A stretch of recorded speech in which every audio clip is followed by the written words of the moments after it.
So as I've gotten deeper into ChatGPT, these GPTs, custom GPTs, LLMs in general, low and no code tools, and integrating them with third-party applications, one of the really practical use cases I'm finding is being able to get these LLMs or large language models closer to acting as agents for you.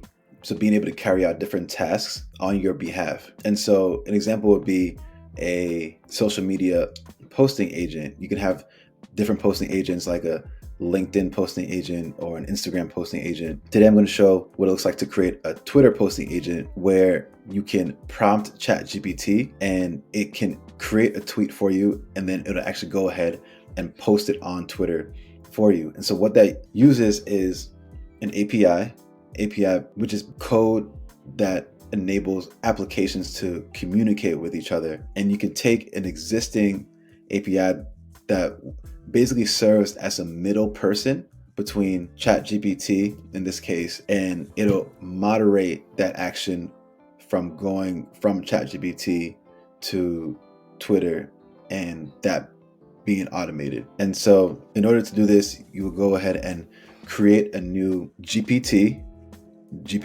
being one of these custom versions of ChatGPT, and let's go through this process. So you go to Explore GPTs, create, and we're going to be creating a Twitter posting agent. And now this Twitter posting agent, its responsibility is going to be helping me in the process of creating tweets. And then you have these different capabilities here for what ChatGPT is able to do: create images, browse the web. We can leave both of these off. Well, we can keep web browsing on, I suppose, but we'll put the code interpreter because this will include code that you don't have to provide, that OpenAI will actually be able to provide for you. ChatGPT will be able to provide for you. And so you're going to create a new action. It's going to bring you to this page where it asks you to enter a schema, your OpenAI schema. The schema is basically a roadmap that is instructions for how ChatGPT will interact with any third-party applications. And so that schema is JSON code. And what's interesting is that there have actually been GPTs created to provide you or to generate these different schemas that you might need for you. And so we're gonna, first of all, let's just save this very quickly, and then we can go and we can create the schema that we need. And so in the description, I'll put a link to the prompt I used to generate that schema. But basically, we're gonna create in order to get ChatGPT to communicate with the API or this middle tool that will then communicate with Twitter. And so that API is through a platform called AYSR. I'm not sure if I'm pronouncing that right, but AYSR. And so the prompt is instructing ChatGPT to create the API schema using the information provided in the documentation in AYSR. And AYSR basically provides APIs for social media posting. And so we're going to go ahead and put for that prompt, and then we can say, yes, create a schema for posting to Twitter. And so you see it actually generates the code for you, and it's taking information from the AYSR documentation, which typically as a developer, you would go through this API documentation and determine what information is necessary and how to write the code. But ChatGPT will actually provide you with that information. And if you're a developer, either decrease the amount of time it takes to go ahead and achieve your outcome, or if you're not a developer, just give you the information that you need. And so we're going to take this schema and then go back to our GPT. And what I should mention is that sometimes ChatGPT can make mistakes. And so you might have to prompt it multiple times in order to get it to provide you with what exactly you need.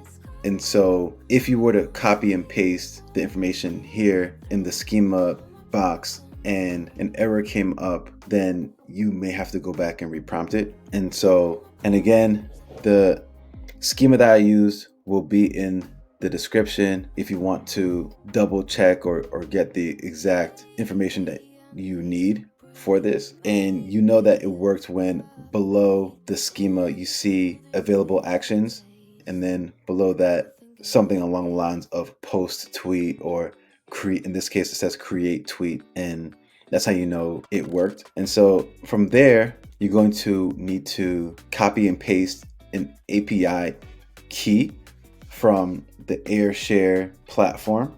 Again, AirShare being what's providing the tool that enables ChatGPT and Twitter to communicate with each other. And so you're going to go to authentication.